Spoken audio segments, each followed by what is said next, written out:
Red టీవీలో మీ వ్యాపార ప్రకటనల కోసం ఈ నంబర్ ని సంప్రదించండి 6281747728. ప్రస్తుతం మనతో పాటు senior journalist Damoh Bala's sir ఉన్నారు. వారితో మాట్లాడదాం. నమస్కారం సార్. నమస్తే సార్, వివేక హత్య కేసులో అప్రూవర్గా ఉన్న దస్తగిరి అవినాష్ రెడ్డి బెయిల్ని క్యాన్సిల్ చేయాలని చెప్పేసి సిబిఐ కోర్టులో పిటిషన్ వేశారు సార్. మరి ఇప్పుడు అవినాష్ రెడ్డి బెయిల్ ఏమన్నా క్యాన్సిల్ అయ్యే అవకాశాలు ఉందా? అలాగే తనకు జగన్ నుంచి కూడా ప్రాణహాని ఉంది, నాకు రక్షణ కావాలని కూడా కోరుతున్నారు. మరి రక్షించే ఏమన్నా ఛాన్స్ ఏమన్నా ఉన్నాయా సార్?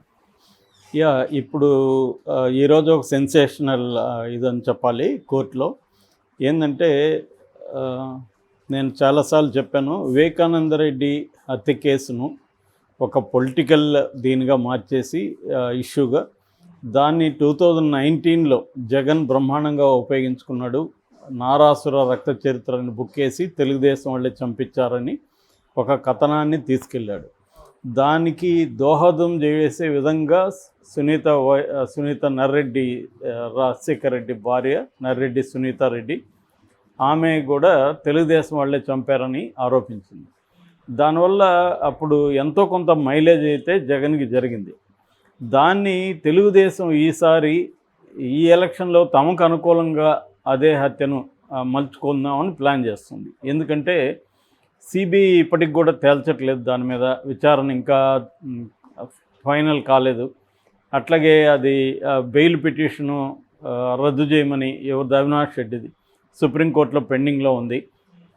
సో ఈ కాంటెక్స్ట్లో ఒక పక్క సునీతారెడ్డి వీళ్ళ వైపు రావడం తెలుగుదేశం వైపు, మరోవైపు షర్మిల కూడా జగన్కి యాంటీగా రంగంలోకి దిగడం. సో ఇంకోవైపు దస్తగిరి, అప్రూవర్గా మారిన దస్తగిరి కూడా జగన్కి యాంటీగా గట్టిగా నిలబడ్డం. ఈ అంశాలన్నీ తెలుగుదేశానికి ఇప్పుడు కలిసి వచ్చాయి. సో దాన్ని ఈసారి మనం ఉపయోగించుకుందాం అనుకుంది.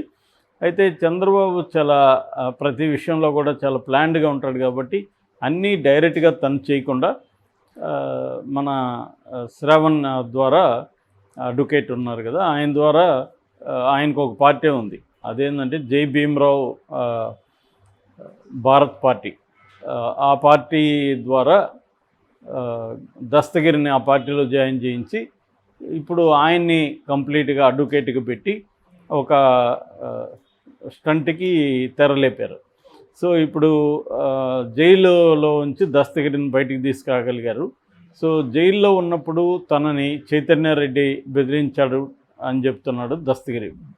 చైతన్యారెడ్డి ఎవరో కాదు, ఈ వివేకానంద రెడ్డి హత్య కేసులో ముద్దాయిల్లో 5వ నెంబర్ ముద్దాయి, అక్యూజెడ్ నెంబర్ 5 దేవిరెడ్డి శివశంకర్ రెడ్డి, వాళ్ళ కొడుకే అతను.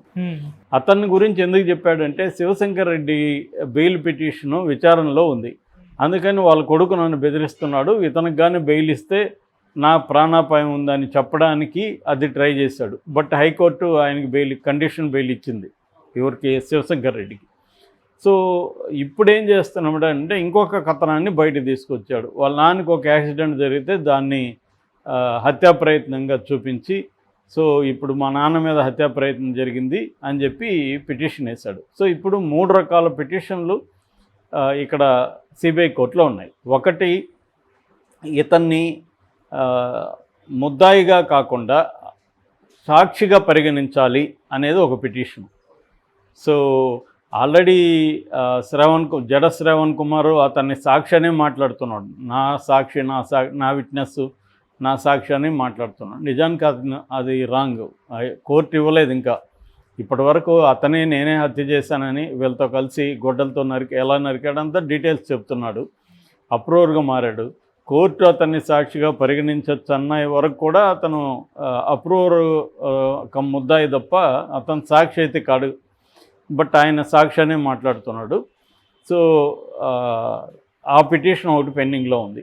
రెండో పిటిషను వాళ్ళ నాన్న మీద హత్యా ప్రయత్నం జరిగిందని, తర్వాత దేవిరెడ్డి శివశంకర్ రెడ్డికి బెయిల్ వస్తే అక్కడ వీళ్ళ ఇంటి దగ్గరలో టపాసులు కాల్చారని, అందువల్ల కూడా ప్రాణాపాయం ఉందని ఒక ప్రొటెక్షన్ పిటిషన్ అంటారు, ప్రొటెక్షన్ పిటిషన్ వేశారు.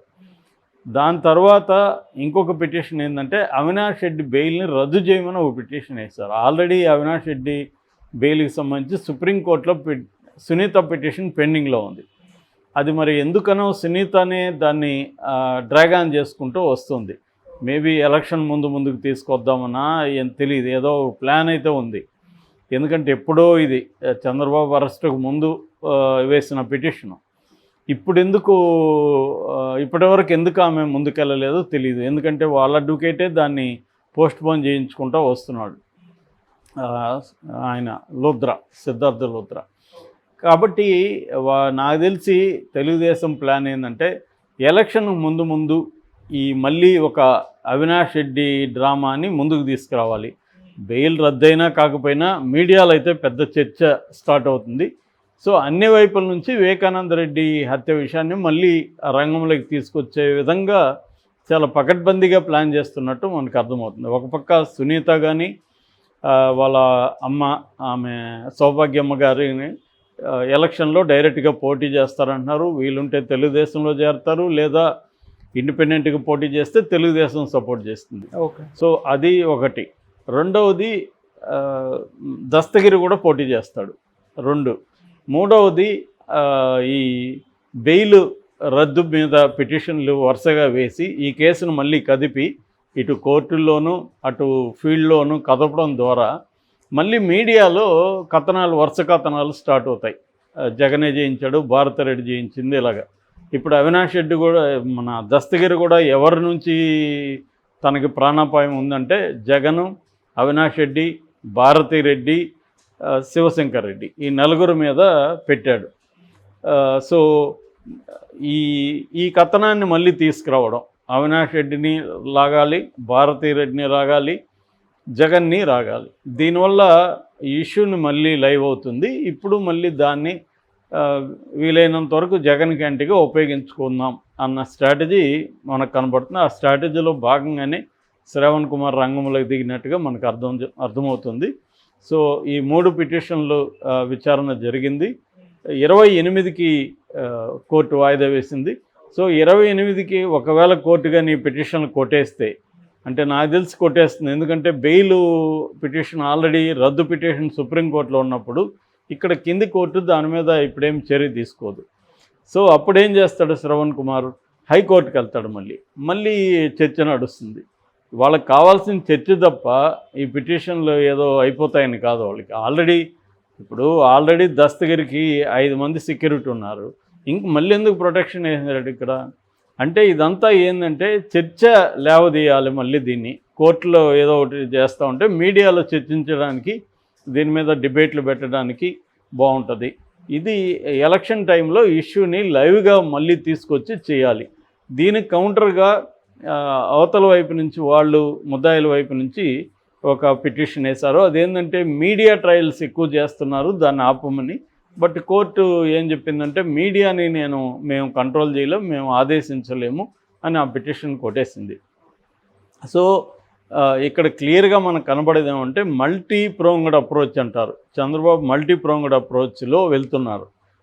ఎందుకు వెళ్తున్నారంటే జగన్ ఏం చేస్తున్నాడంటే కుప్పాన్ని బలంగా టార్గెట్ చేస్తున్నాడు, ఇటు మంగళగిరిని టార్గెట్ చేస్తున్నాడు, ఇటు పవన్ కళ్యాణ్ ఎక్కడైతే పోటీ చేయబోతున్నాడో, అంటే తిరుపతి కావచ్చు, కాకినాడ ఇది కావచ్చు, ఎంపీ కావచ్చు, పిఠాపురం ఎమ్మెల్యే కావచ్చు, ఆయన ఇంకా ఏదో అనౌన్స్ చేయలే, కన్ఫ్యూజ్ చేస్తున్నాడు. మేబీ లాస్ట్ మినిట్ వరకు కన్ఫ్యూజ్ చేసి అప్పుడు నామినేషన్ వేస్తాడేమో. ఎందుకంటే వైసీపీ వాళ్ళు ఇప్పుడే చెప్తే వైసీపీ వాళ్ళు మనల్ని ఓడించడానికి ప్రిపేర్ అవుతారు, అక్కడ తమకి అనుకూలమైన ఆఫీసర్లను పెట్టడం ఇలాంటివన్నీ చేస్తారు అన్న ఒక ఇది కనిపిస్తుంది. అందుకని ఎన్నికల కోడ్ వచ్చేసిన తర్వాత అప్పుడు ఎట్లాగో జగన్ ఏం చేయలేడు కాబట్టి ఆ తర్వాత పరిస్థితులను చూసి ఎక్కడి నుంచి పోటీ చేయబోతున్నా అనేది అప్పుడు అనౌన్స్ చేసే అవకాశాలు కనిపిస్తున్నాయి.